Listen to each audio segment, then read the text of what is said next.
Assalamualaikum warahmatullahi wabarakatuh.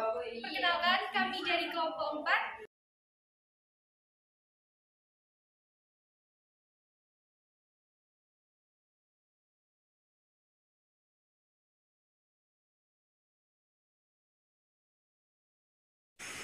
Silsilah keluarga ulama adalah pewaris para nabi dan rasul. Setelah meninggalnya Rasulullah SAW digantikan oleh Khulafaur Rasyidin, sehingga penyebab perkembangan zaman digantikan oleh para ulama.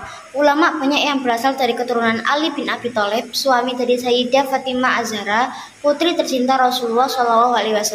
Salah satu ulama yang akan kita bahas adalah Sayyid Muhammad Rashid Ridho. Rashid Ridho lahir di Al-Qalamun, pesisir Laut Tengah, tepatnya pada tanggal 23 September tahun 1865 Masehi. Nama lengkapnya yaitu Muhammad Rashid bin Ali Ridho bin Muhammad Syam al-Din al-Qalamuni. Rashid Ridho mempunyai garis keturunan langsung dari Husain bin Ali bin Abi Thalib, yaitu cucu dari Rasulullah SAW. Ayah beliau merupakan seorang ulama dari ahli thariqah Sayyidiyah.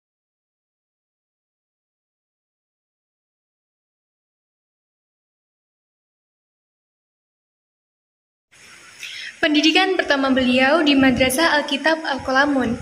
Beliau memperoleh ilmu berupa menulis, berhitung, serta membaca Al-Quran. Ketika beranjak dewasa, ayahnya mengirim beliau belajar pada Al-Syekh Husain Al-Jiz, tepatnya di Madrasah Al-Wataniyah Al-Islamiyah. Tak hanya ilmu agama yang ia pelajari, ilmu modern turut ia pelajari, seperti bahasa Arab, Prancis, serta bahasa Turki. Setelah itu, beliau belajar di Madrasah Al-Rasyidiyah di Tripoli. Beliau mempelajari ilmu nahwu, sorof, menghitung dasar-dasar geografis, akidah, ibadah, bahasa Arab, serta bahasa Turki. Namun, beliau di sana tidak terlalu lama. Hal itu lantaran bahasa pengantarnya adalah bahasa Turki. Rashid Ridho memperoleh juga tentang ilmu dan jiwa keagamaan dari membaca kitab-kitab karangan Al-Ghazali, Ihya Ulumuddin. Kitab itulah yang sangat mempengaruhi kehidupan beliau, terutama sikap patuhnya terhadap hukum, serta kebaktiannya pada agama. Pendidikan tinggi Rashid Ridho ada di Al-Azhar pada tahun 1898 Masehi. Beliau berguru pula kepada Muhammad Abduh. Bersama gurunya Muhammad Abduh, beliau telah menerbitkan majalah Al-Manar. Majalah tersebut memiliki tujuan yang sama dengan Al-Urwatul Wuthqa. Di antara isinya adalah mengenai pembaruan di bidang agama sosial ekonomi, serta memberantas khurafat dan bid'ah, menghilangkan pula paham fatalisme, serta paham-paham yang dibawa tarekat. Majalah itu mengemukakan buah pikiran di mana Taimiyah, Abdul Wahab, Jamaluddin Al-Afghani, serta Muhammad Abduh, sang guru. Dia pun mendesak sang guru Muhammad Abduh untuk menulis Al-Quran yang kemudian atau saat ini dikenal dengan tafsir Al-Manar.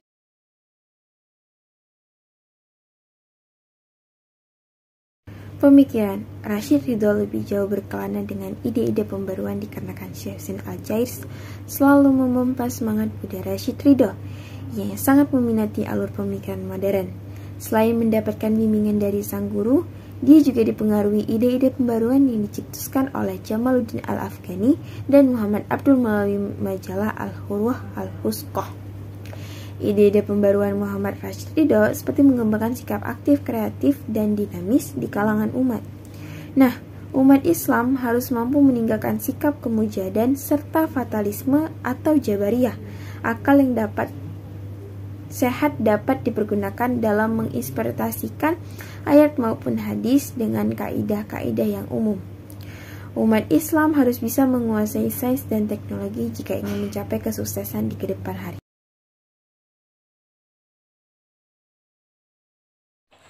Karya-karya yang dihasilkan semasa hidup Rashid Ridho pun cukup banyak, antara lain Thariq Al-Ustad Al-Imamah Asy-Syaikh Abduh, Sejarah Hidup Imam Syekh Muhammad Abduh, Nida lil Al-Anjins Al-Latif, Panggilan Terhadap Kaum Wanita, Al-Wahyu Muhammad, Wahyu Allah yang diturunkan kepada Nabi Muhammad SAW, Yurs Al-Islam wal Usul At-Tasyri' Al-Am, Kemudahan Agama Islam dan Dasar-dasar Umum Penetapan Hukum Islam, Al-Khalifah wal Imamah al-Usma, kekhalifahan dan imam-imam besar, Muhammarah bil Musli wal al-Muqallid, dialog antara kaum pembaharu dan konservatif, Zikra al-Maulid an-Nabawi, peringatan kelahiran Nabi Muhammad SAW, dan Haqqu al-Mar'ah as-Salihah, hak-hak wanita muslim.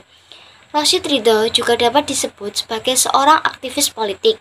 Tahun 1920 Masehi, ia pernah menjabat sebagai Ketua Presiden Kongres. Tahun 1921 Masehi menjadi anggota delegasi Suriah Palestina di Jenewa.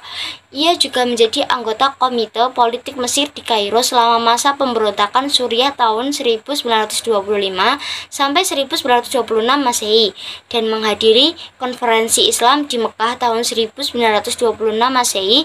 Pada masa tuanya, ia tidak mau tinggal diam walaupun kesehatannya selalu mengalami gangguan. Ia selalu dan masih aktif dalam menjalankan kegiatannya.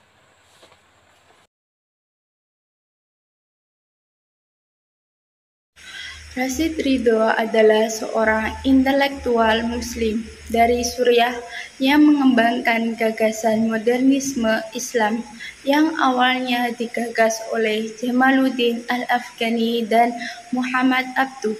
Ridho mempelajari kelemahan-kelemahan masyarakat muslim saat itu dibandingkan masyarakat kolonitas barat dan menyimpulkan bahwa kelemahan tersebut antara lain kecenderungan umat untuk mengikuti tradisi secara buta taklid, minat yang berlebihan terhadap dunia sufi, dan pandangan pemikiran ulama yang mengakibatkan timbulnya kegagalan dalam mencapai kemajuan bidang sains dan teknologi, dan berpendapat bahwa kelemahan ini dapat diatasi dengan kembali ke prinsip-prinsip dasar Islam yang melakukan ijtihad dalam menghadapi realita modern.